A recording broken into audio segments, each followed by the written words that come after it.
Hello everybody, welcome to MK English classes. I am Manisha Kaushik. हम लोग synthesis कर रहे थे. अपनी पिछली वीडियो में मैंने आपको बतलाया था कि किस तरह से दो या दो से ज्यादा सेंटेंसेस को कंबाइन करके सिंपल सेंटेंस बनाया जाता है. तो आज हम उसी की प्रैक्टिस एक्सरसाइज करेंगे. लेकिन उससे पहले जिन्होंने मेरा वो वीडियो लेक्चर नहीं देखा है उसे अवश्य देख लें, अदरवाइज वो ये प्रैक्टिस एक्सरसाइज नहीं कर पाएंगे. तो आइए अब शुरुआत करते हैं. हमारा सेंटेंस है He saw a small child swimming so adeptly he was overjoyed at it. अब आप ये देखिए, आप इस सेंटेंस को कैसे बना सकते हैं कि उसने एक छोटे बच्चे को बहुत एडेप्टली, बहुत कुशलता के साथ स्विमिंग करते देखा and he was overjoyed at it, कि वो उस पर बहुत खुश हुआ. तो आप कैसे बनाएंगे इसको कि एक छोटे बच्चे को कुशलता के साथ स्विमिंग करते हुए देखकर वो बहुत खुश हुआ.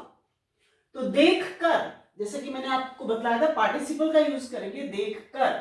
तो वर्ब की फर्स्ट फॉर्म में आईएनजी लगा देंगे हम. सीइंग अब आप देखिए सब्जेक्ट सेम है हमारा, तो पार्टिसिपल से स्टार्ट करेंगे हम. Seeing a small child swimming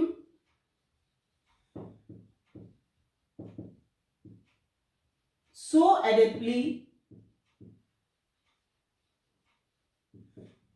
he was overjoyed.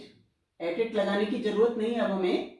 आप हिंदी में जब ट्रांसलेट करेंगे तो आपको खुद ही लगेगा कि एट की जरूरत नहीं है. Seeing a small child swimming so adeptly, कि एक छोटे बच्चे को बहुत अच्छे से स्विमिंग करते हुए देखकर वो बहुत खुश हुआ. नेक्स्ट सेंटेंस है हमारा He is a true patriot, he will not betray his country. वो एक ट्रू पैट्रियट है और वो अपने कंट्री को बिट्रे, धोखा नहीं देगा. तो ट्रू पैट्रियट होने के कारण he will not betray his country. तो के कारण के लिए मैंने आपको क्या बतलाया था, बीइंग का यूज करेंगे. तो आप क्या करेंगे, being a true patriot, being a true patriot, he will not betray his country. Clear?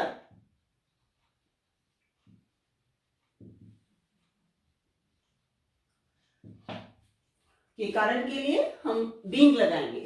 Okay. Next है Ram raised the gun, he took aim, he shot the tiger. Ram ने अपनी गन उठाई, एम लिया और टाइगर को मार डाला. तो आप कैसे बना सकते हैं इसको? आपका सिंपल सेंटेंस बनाने का सबसे अच्छा तरीका है कि आप पहले उसको अपने मन में हिंदी में बनाकर देखिए कि कैसे बन सकता है कि अपनी गन उठाकर और निशाना लेकर उसने टाइगर को गोली मार दी. तो उठाकर, मैंने भी आपको बताया था इसमें कर कर आता है, तो क्या करोगे आप, आईएनजी लगा दोगे, पार्टिसिपल का यूज करोगे. तो रेज का तो रेजिंग हो जाएगा, गन उठाकर और निशाना लेकर, तो का क्या हो जाएगा, टेकिंग हो जाएगा. तो अब आप देखिए सब्जेक्ट इसमें सेम है. इस राम को हम यहां पर यूज करेंगे. तो raising his gun, raising the gun and taking aim, और निशाना लेकर राम shot the tiger. ये तो आपको क्लियर है कि हम प्रोनाउन सब्जेक्ट का यूज नहीं करेंगे. जब दोनों सेम सब्जेक्ट होते हैं तो नाउन सब्जेक्ट का यूज करते हैं. Raising the gun and taking aim, Ram shot the tiger. तो ये तीनों सेंटेंस जो है हमारे एक सेंटेंस में आ गए. अब आप देखिए ये भी पार्टिसिपल है, ये भी पार्टिसिपल है. वर्ब कहाँ है, फाइनाइट वर्ब कहाँ है, यहाँ पर. इसी तरह से ये पार्टिसिपल है और वर्ब क्या है, ये रही आपकी, ये भी पार्टिसिपल है और वर्ब ये रही. ठीक है ना. तो एक एक वर्ब यूज हुई है. It was a fine day, we decided to go out for a picnic.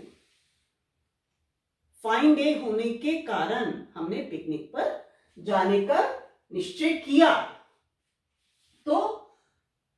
के कारण मैंने आपको बताया था, जैसे यहाँ पे बी वर्ब का यूज है, यहाँ पर भी तो बीइंग लगा दिया हमने, के कारण आया है।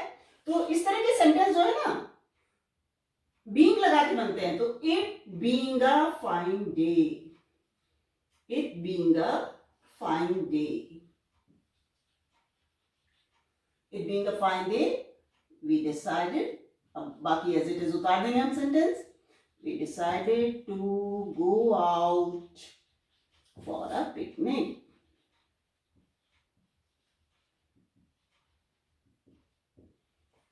Clear? Next sentence. The sun set, the stars came up in the sky. ये जो sentences हैं, ये सारे के सारे sentences एक काम खत्म हुआ और उसके बाद दूसरा स्टार्ट हुआ, ठीक है ना।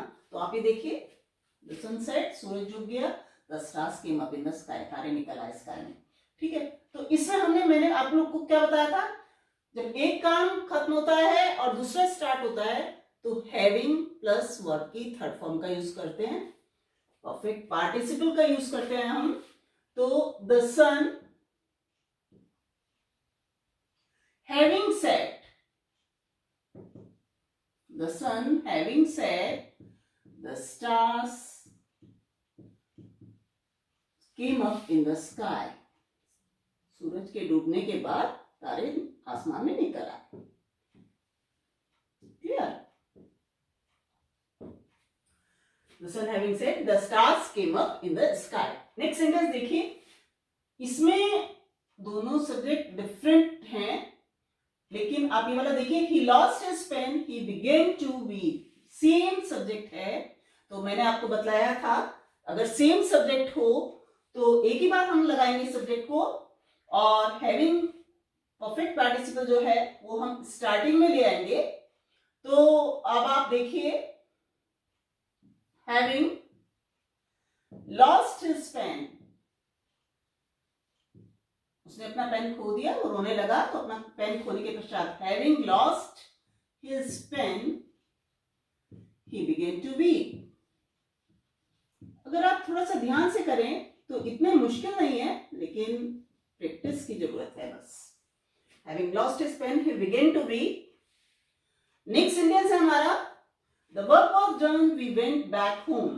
इसमें भी एक काम खत्म हो गया और उसके बाद दूसरा काम स्टार्ट हुआ।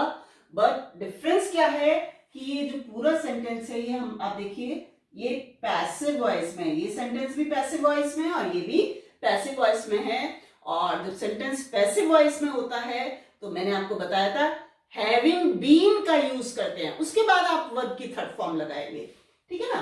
तो ये सेंटेंस हमारा ऐसे बनेगा, दोनों डिफरेंट है subject.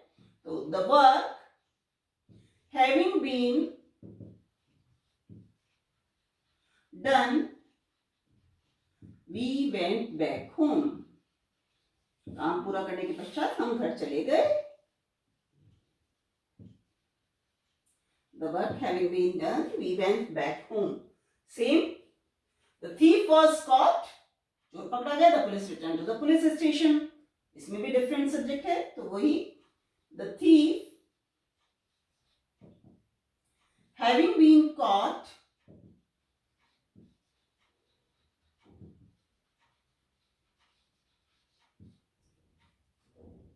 the police returned to the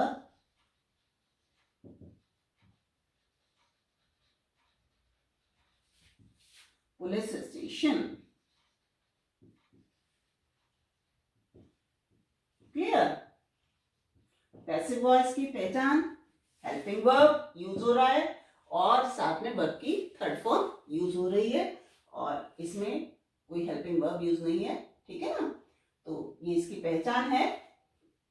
अब नेक्स्ट देखते हैं। A woman was strolling on the road. She was old. She had a stick in her hand.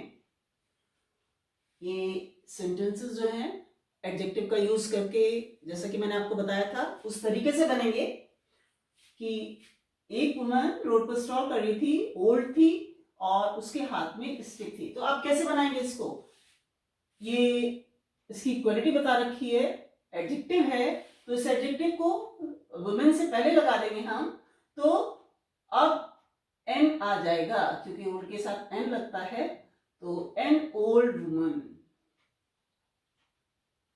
An old woman, साथ में उसके हाथ में स्टिक भी थी, तो कैसे लिख सकते हैं हम इसको? With a stick in her hand, an old woman with a stick in her hand। अब इस सेंटेंस को आप पूरा कीजिए। was strolling on the road, an old woman with a stick in her hand was strolling on the road।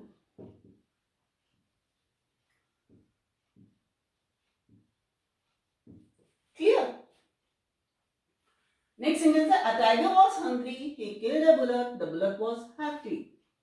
अब इसमें आप देखिए, टाइगर भूखा था, ये इसका एडजेक्टिव है, भूखा टाइगर लिख सकते हैं, हंग्री टाइगर लिख सकते हैं। उसने बुलक को मारा और बुलक हैफ्टी था, तो हैफ्टी ये बुलक का एडजेक्टिव है, तो हैफ्टी बुलक लिख सकते हैं हम। तो ये सेंटेंस हमारा इस तरह से बन जाएगा, hungry tiger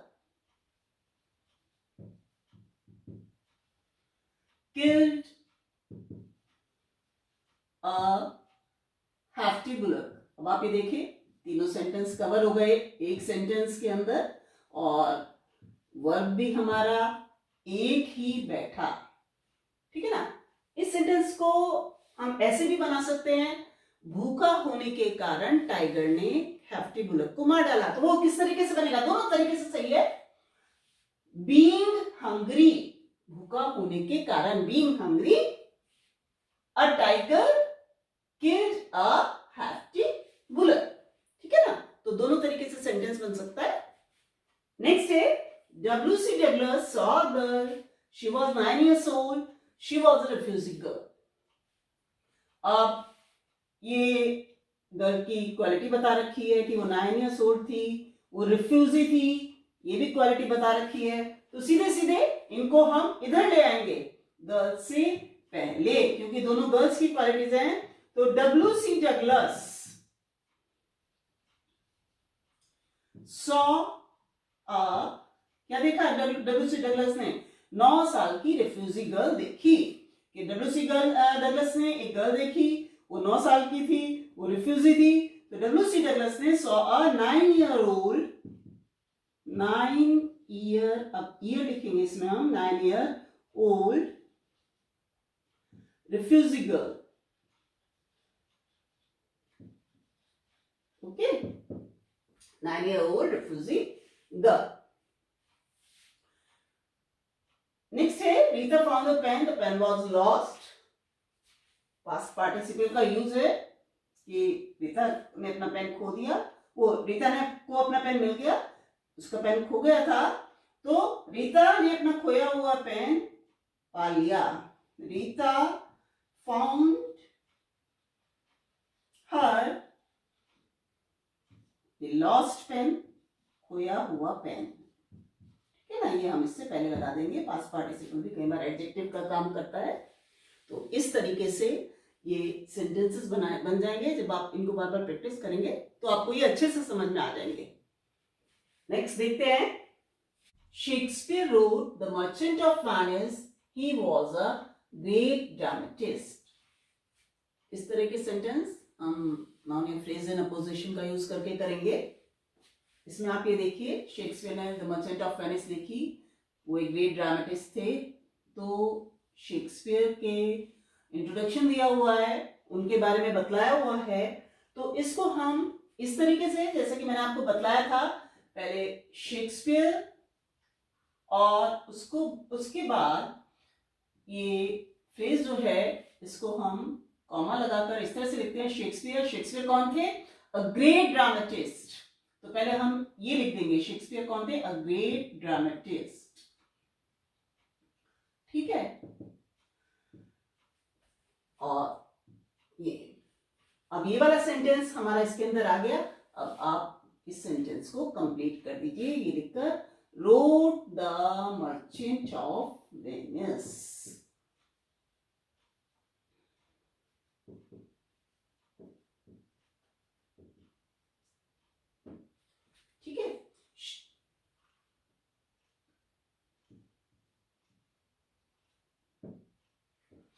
Shakespeare a great dramatist road the merchant of Venice.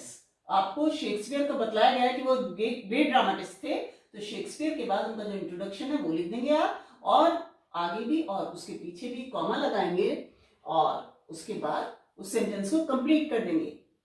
Same ये सेंटेंस होगा, लेकिन अब आप देखिए इसमें 4 सेंटेंस हैं। इन 4 सिंपल सेंटेंस को मिलाकर हमें एक सिंपल सेंटेंस बनाना है। तो अब देखिए इसको कैसे बनाते हैं। Tagore was a great poet. अब एक तो हम इस सेंटेंस को खत्म कर सकते हैं, टैगोर कौन थे? Great poet. तो ये हो गया उनका introduction. He wrote the Gitanjali, Gitanjali लिखी उन्होंने। It is a famous book. तो गीतांजलि के बारे में क्या बतलाया गया है, उसकी विशेषता क्या बतलाई गई है कि वो एक फेमस बुक थी। तो इस सेंटेंस को हम खत्म कर सकते हैं। तो अब इस सेंटेंस को किस तरह से बनाएंगे, आप ये देखिए। टैगोर, अब इसको प्रेजेंट पोजीशन का यूज करके टैगोर अ ग्रेट पोएट, अब उनके बारे में बतला दिया हमने कि वो कौन थे, ठीक है ना। Tagore a great poet, comma लगा देंगे दोनों तरफ। फिर क्योंकि हमें ये सेंटेंस भी लेना है और ये भी लेना है, तो इसको हम लिख सकते हैं Tagore a great poet was awarded the Nobel Prize, was awarded the Nobel Prize। ठीक है, अभी हमारे 2 सेंटेंस कवर हुए हैं, एक ये वाला सेंटेंस कवर हो रहा है, एक ये वाला सेंटेंस कवर हुआ है। अभी ये दोनों सेंटेंस करने हैं हमें कवर। किस तरह से? Tagore a great poet was awarded the Nobel Prize, उनको नोबेल प्राइज दिया गया। किस लिए दिया गया? For writing the Gitanjali, Gitanjali लिखने के लिए, ठीक है ना। For writing the Geetanjali,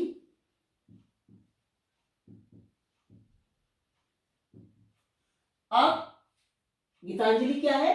a famous book.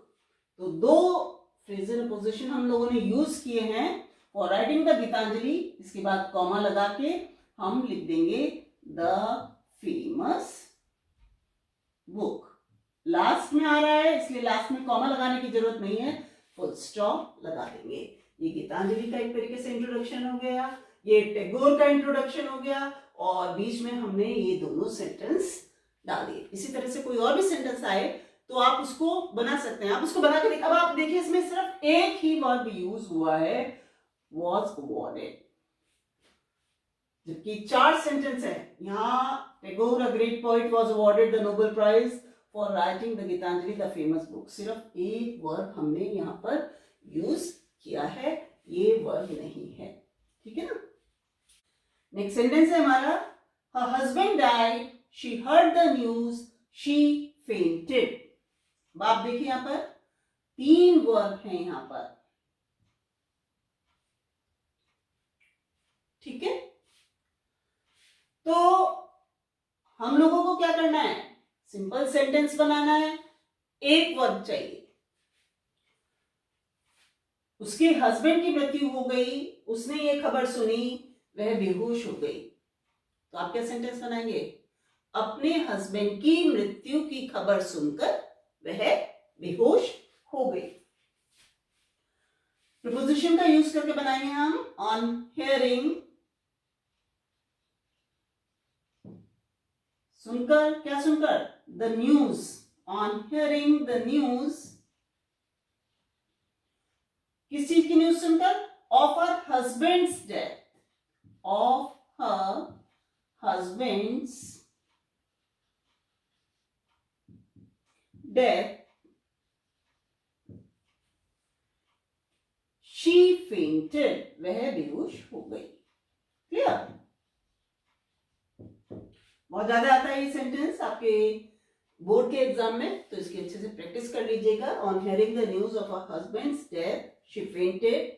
Next sentence है हमारा, it must be done, the cost does not count, ये होना चाहिए, कॉस्ट मायने नहीं रखती। तो आप इस तरह से बना सकते हैं कि यह है किसी भी कीमत पर होना चाहिए। तो it must be done at any cost,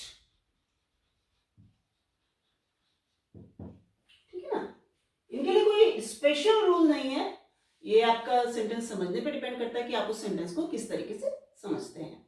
next, I met my friend in the train. The meeting was unexpected. इस तरह के वर्ड्स आ जाते हैं, इनको हम एडवर्ब में चेंज कर देते हैं। एडवर्ब का यूज करके हम सिंपल सेंटेंस बना सकते हैं कि मैं अपने फ्रेंड से ट्रेन में मिला, जो हमारा मिलना था वो अनएक्सपेक्टेड था, मुझे उम्मीद नहीं थी, तो अनएक्सपेक्टेडली मैं अपने फ्रेंड से ट्रेन में मिला। I met my friend in the train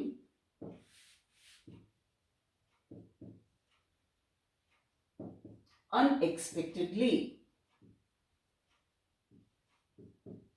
ठीक है, इस तरह से आप इस सेंटेंस को बना सकते हैं, I met my friend in the train unexpectedly।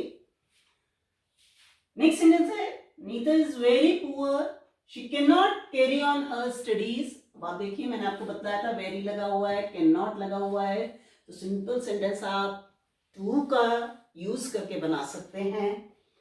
ये तो इसकी पहचान है, तो आप कैसे बनाएंगे? वही, नीता इज टू पुअर। ध्यान रखिए, ये बहुत इंपॉर्टेंट सेंटेंस है, ये टू वाले कई टॉपिक कवर करते हैं आपके ये। Nita is too poor to carry on her studies.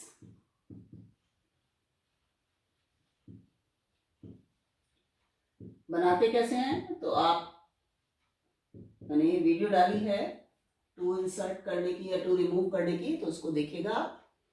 तो Nita is too poor to carry on her studies. Next sentence है, it is not known when will he arrive. नहीं पता है वो कब पहुंचेगा, तो उसका अराइव को अराइवल कर सकते हैं हम, ठीक है ना। तो कैसे बना सकते हैं हम इस सेंटेंस को? हिज अराइवल, उसका आगमन, ठीक है ना। His arrival is not known, या अपोजिट का यूज करके अननोन भी लिख सकते हैं। हिज अराइवल इज अननोन या his arrival is not known, कैसे भी इसको बना सकते हैं हम सेंटेंस को। बस हमें वर्ब हमारी एक होनी चाहिए। She is beautiful, her friend is equally beautiful। ये सेंटेंस देखिए, वो ब्यूटीफुल है, उसकी फ्रेंड भी उतनी ही ब्यूटीफुल है। तो सिंपल, इसे आप इस तरीके से बना सकते हैं, She is as beautiful, positive degree का यूज करके, She is as beautiful as her friend। वो अपनी फ्रेंड उतनी ब्यूटीफुल है जितनी की उसकी फ्रेंड। हमारा जो मेन टारगेट है वो हमें एक वर्ब रखनी है, बस ये ध्यान रखना है। सेंटेंस को हम किसी भी तरीके से बनाएं, ये हमारे ऊपर डिपेंड करता है कि उस सेंटेंस को हम किस तरीके से समझते हैं। तो ये तो थे हमारे सिंपल सेंटेंस।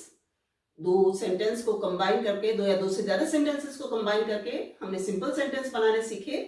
हालांकि थोड़ा सा मुश्किल थे। नेक्स्ट हम कंपाउंड सेंटेंस लेंगे, और वो इतने ज्यादा टफ नहीं है। तो मुझे उम्मीद है आपको मेरा ये वीडियो लेक्चर अवश्य पसंद आया होगा। तो इसको लाइक, शेयर एंड सब्सक्राइब करना मत भूलिएगा।